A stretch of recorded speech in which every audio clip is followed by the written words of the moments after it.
Hello and welcome back to my channel. इस video में मैं आपको बताने वाली हूं कि हिंदू मैरिज एक्ट के सेक्शन 25 के अंतर्गत यदि पत्नी द्वारा पति पर मेंटेनेंस का वाद दायर किया जाता है, पति की सैलरी का कितना प्रतिशत पत्नी को मेंटेनेंस में दिया जा सकता है, किन मामलों में मेंटेनेंस देने से पति बच सकते हैं या किस तरह से वो अपना पक्ष रखें कि वो कम से कम मेंटेनेंस दे सकें या वो मेंटेनेंस देने से बच सकें। तो पूरी जानकारी के लिए कृपया इस वीडियो को अंत तक ज़रूर देखें, तभी आपको पूरी जानकारी मिल पाएगी। सबसे पहले जानते हैं कि पत्नी को मेंटेनेंस क्यों दिया जाता है। पत्नी को मेंटेनेंस इसलिए दिया जाता है ताकि वो भी खुशी खुशी सम्मानपूर्वक अपना जीवन व्यतीत कर सके और अच्छी जीवन शैली जी सके। मेंटेनेंस का ऑर्डर तभी होता है यदि पति पत्नी में कोई मतभेद हो या किसी कारणवश पति पत्नी दोनों अलग रहते हों और अब वो बाकी की ज़िंदगी अलग रह के ही जीना चाहते हैं, एक दूसरे के साथ नहीं रहना चाहते और पत्नी ने कोई और शादी नहीं की है, पति से अलग हो के या तो वो अकेले रह रही है या अपने परिवार के साथ रह रही है। इसी अवस्था में पति को मेंटेनेंस देना पड़ता है। लेकिन अगर पत्नी पढ़ी लिखी है, सक्षम है और अपना गुजारा भत्ता खुद कमा सकती है, अपना जीवन यापन करने भर की कमाई कर सकती है, तब ज़रूरी नहीं है कि पति को मेंटेनेंस देना ही पड़े। यदि पति ये साबित कर ले जाता है कि पत्नी अभी तो जॉब नहीं करती थी पर शादी से पहले उसने नौकरी की है और उसकी इतनी तनख्वाह थी, इतना कमाती थी जो उसके रहने और खर्चे के लिए काफ़ी है, अगर वो चाहे तो आज भी जॉब करके नौकरी करके अपना खर्चा चला सकती है, तो पति मेंटेनेंस देने से बच भी सकता है।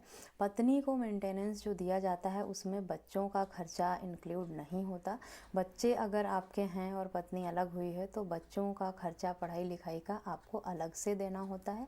के अंतर्गत सिर्फ पत्नी का मेंटेनेंस दिया जाता है। आप जो भी मेंटेनेंस के नाम पे खर्चा देंगे वो आपकी वाइफ के रहने खाने पीने और भरण पोषण के लिए होगा, उसमें बच्चों का खर्चा नहीं होता। सेक्शन 25 में वाद दायर करने के बाद ये ज़रूरी नहीं है कि पति को मेंटेनेंस देना ही पड़े या पत्नियों को मेंटेनेंस मिल ही जाए।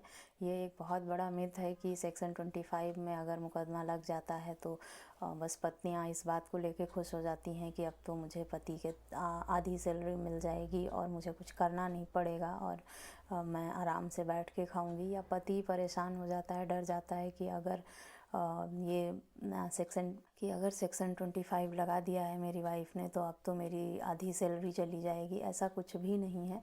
पति लोगों से अनुरोध है कि वो बिल्कुल घबराएं नहीं, हिम्मत से काम लें। सेक्शन 25 में वाद दायर करने का मतलब ये नहीं है कि आपको मेंटेनेंस देना ही पड़ेगा।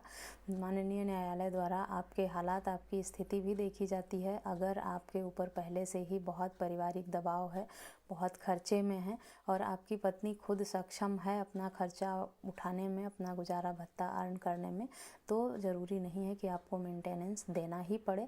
पर आपको न्यायालय में ये बात साबित करनी होगी, तभी आपको राहत मिल सकती है। सबसे बड़ा सवाल ये रह जाता है मेंटेनेंस में कि पति की कमाई का कितना प्रतिशत पत्नी को देना पड़ेगा। तो ये पति की सैलरी पर भी निर्भर करता है कि उसकी कमाई कितनी है और उसकी पारिवारिक जिम्मेदारियां कितनी हैं, कितने लोगों का खर्च उसे अपने परिवार का पहले ही उठाना पड़ता है। इस सब को देखते हुए ही न्यायालय पत्नी को मेंटेनेंस देने का फैसला करता है।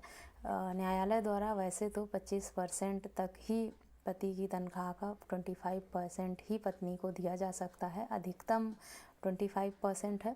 बट माननीय न्यायालय द्वारा कुछ मामलों में पिछले साल में एक दो फैसले ऐसे लिए गए हैं जिसमें 30% तक मेंटेनेंस पत्नी को दिया गया है। वो आपके पत्नी के हालात पर भी निर्भर करते हैं कि वो बिल्कुल भी सक्षम नहीं है कमाने में, वो बिल्कुल अशिक्षित है, उसने इससे पहले कभी कोई काम किया ही नहीं, कभी घर से बाहर निकली ही नहीं, उसे नहीं पता, भविष्य में भी कुछ भी करने में वो सक्षम नहीं है।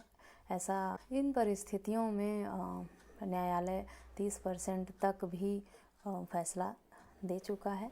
तो वैसे अधिकतम राशि 25% ही आप मान के चलिए, लेकिन कुछ स्पेशल कैटेगरी में देखते हुए 30% के भी फैसले पिछले साल सुनाए गए हैं। तो आप ये आधा पति की कमाई की आधा सैलरी पत्नी को मिल जाएगी, ये वाली बात तो 100% फेक है। कहीं भी 50% नहीं मिलती, 25% ही मिलती है।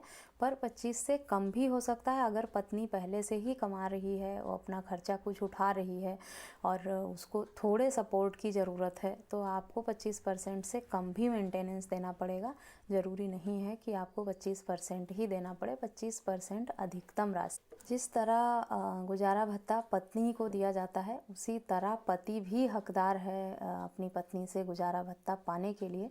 किन मामलों में पति पत्नी से गुजारा भत्ता ले सकता है, इसके लिए मैं अलग से वीडियो बनाऊंगी क्योंकि अगर एक ही वीडियो में मैं कई टॉपिक कवर करती हूँ तो वीडियो बहुत बड़ी हो जाती है, लोगों को देखने में बड़ी असुविधा होती है, बोर हो जाते हैं।